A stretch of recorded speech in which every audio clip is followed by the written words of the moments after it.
E34 M5 was an incredible success when it was new, and of course bought by very, very wealthy first owners. So they were a victim of their own success, and you know, the first 10 years of their life, decade and a half, they saw winter after winter of salt, and of course within the first 10 years had the first 100,000 miles piled on them. So it's very, very rare now that we see E34s in our workshop, and certainly even rarer to see an E34 M5 with real integrity, and that right integrity for the next owner to take it through the next 30 years of its life.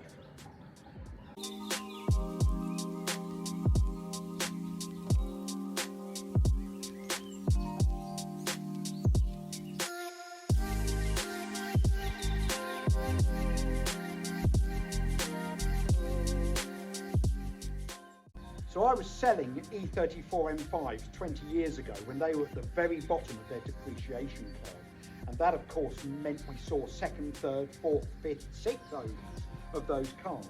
And often, it has to be said, those owners weren't quite right for those cars and couldn't afford the proper maintenance that they deserved. Shoestring budgets meant pretty poor mechanical levels of care, and of course by then many more winters of salt and usage, mileage, brought in quite serious structural corrosion, especially to the rear of the sills on all E34 models.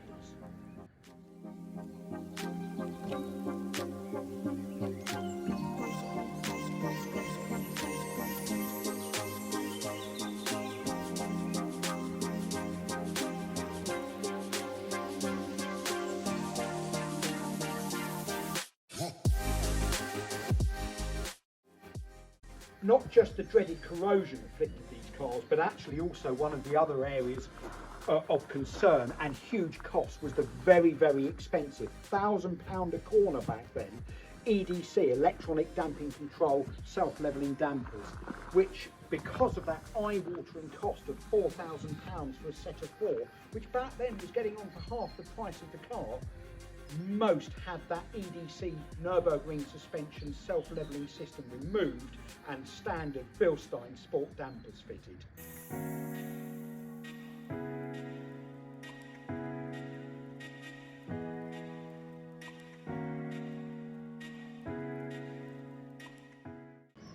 It was 1988 when we saw the arrival of the E34 M5, and they were 304 horsepower, 3.6 litre, 24 valve twin cam motors. But it was the end of 1991 that we saw the first 3.8 M5. That was 340 horsepower, 24 valve twin cam. Should be noted it was non-variable valve timing still, so no Vanos.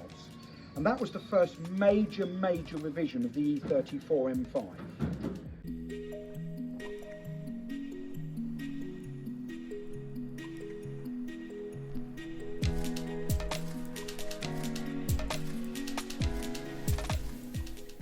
These 3.8 M5s saw not just that extra 200cc of capacity, and that's lifting horsepower, but also revised suspension, self-leveling, EDC on the 5-speed examples offered as an option called Nürburgring suspension with sport and comfort settings, larger brakes, different wheel covers for the 17-inch wheels, and numerous cosmetic uplifts.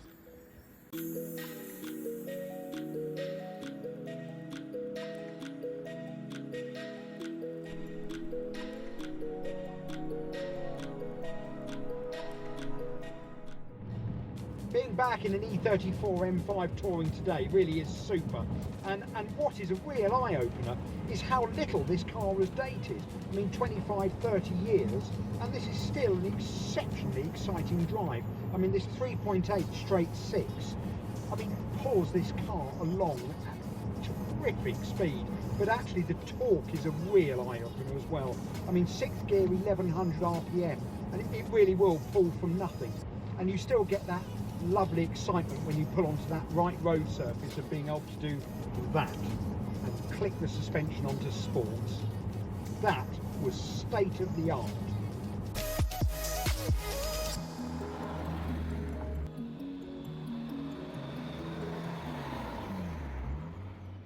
The Hero Motor Company workshop has been really lucky, because here we have two of those 891 M5 Tourings produced that do and did have the right integrity for us to be involved in working very, very closely with the owners to prepare these cars for the next 30 years of their life.